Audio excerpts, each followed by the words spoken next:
First of all, congratulations on the film. Thank you. How was last night? Because I saw the pictures of the photo call. It looked amazing. It up was at Trafalgar Square. amazing.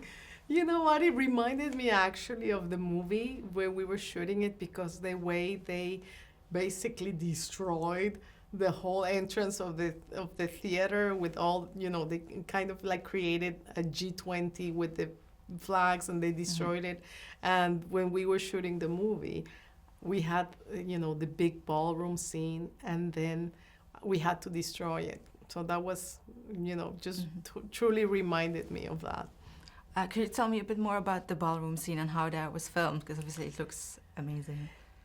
Yes, it was complicated because there were so many people involved. So we had the 20 leaders and the waiters and the bad guys and our all the cast, and then at the beginning it's all nice, and it's all, it's a festivity, it's a celebration of the 20 biggest powers, getting together. But later on, when the terrorists attack, then you have to destroy the whole thing. So that was tricky to, schedule it in a way that we could then destroy it. So I had to make sure that I had shot all the scenes before we actually came in and to shoot everything.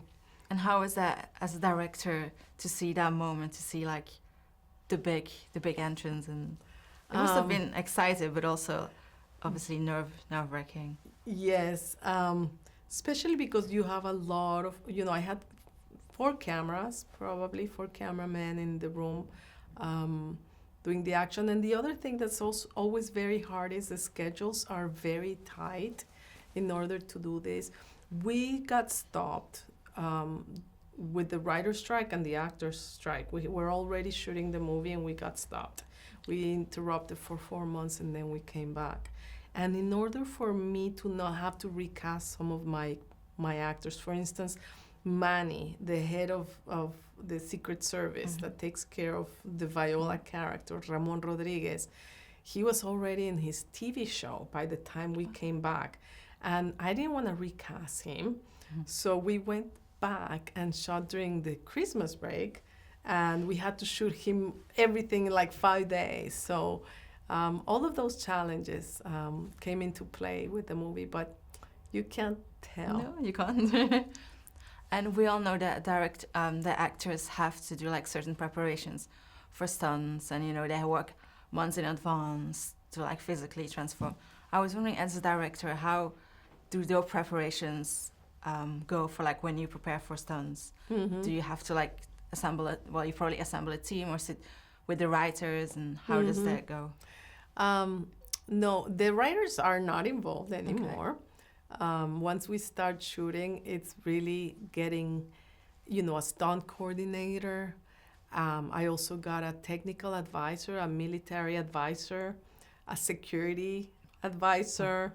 In terms of, presidential summits, we had an advisor that was the head of security in the Munich conference and in the G7, and then also a lot of weapons training to make sure that, a lot of people don't know, but the ones who know will be able to tell what kind of gun you're shooting, if you're shooting it correctly.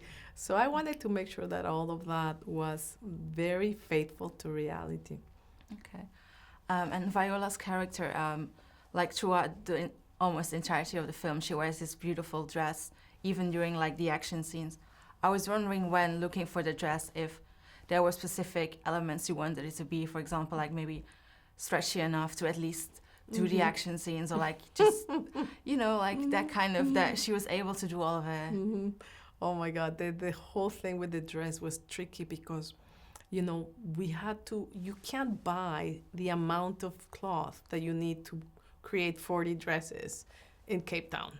So the textile was bought months ahead of time by our costume designer in Spain and shipped it over, so that it would get there, go through customs, and he could get it on time to now start building a ton of different versions of the same dress. So yes, one of the things that was also very important for me was that the dress had to transform through the story and how we were gonna be breaking it in a way, what kind of distress this dress was gonna go through. And then eventually come up with a different costume that would allow her to do all kinds of fights. For instance, when she's out there in the helipad at night with the wind, I didn't want that dress, flying all over the place. How can I get her into some pants? Let's kill somebody and let's steal the pants. Like we had to incorporate those things into the story, into the script, so that then she could be in a commando kind of outfit and really be able to pull out the fight scenes. Mm-hmm. And what was it actually about the script that made you want to do this film? Of course, the fact that Viola Davis is playing the president was the very first thing that brought me to want to make this movie. The action genre, of course, because there's so few opportunities for a female director to tackle the action genre. And so those two things together were like perfect. I feel that if you make a movie and everyone sees it, you kind of normalize that thing. I feel movies are culture changers, and putting a female in the president's role in the United States could be a contribution to a future where we can see a woman in the most powerful. I think the world will be better if more women were in these powerful places. And so, hopefully we'll see a female president one day. Yeah, hopefully. And as a female director taking on a script like this, do you feel like any, even more responsibility because you're a female director, as you said, in the action genre? Do you feel like extra responsibility? Always, from the beginning of my career, because it's so hard for women to get the job, and they're under such scrutiny from producers and studios. I've always known that the responsibility I have to perform and to do a really good job is immense, because if I screw up, if I fail, if I don't do a good job, a lot of my women after me will pay the price, and that's the reality. So I work very hard, more than anybody, and I make sure that I'm always triple prepared, and so that there's no question of the ability of women to do these jobs. Yeah.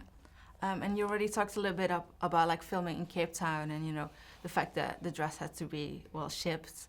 I was wondering what were advantages of filming there? Was there any, did it probably brought more authenticity to the script? Yes, the G20 happens in 20 different countries every year. They choose a different country. Actually, this year it's in Cape Town. It's in South Africa. So what a great opportunity to shoot in a country for that country. Normally, we have to shoot in LA for New York, and in New York for LA, and all kinds of things. So we set it in South Africa. It is a tax incentive country, so they allowed us to shoot in South Africa.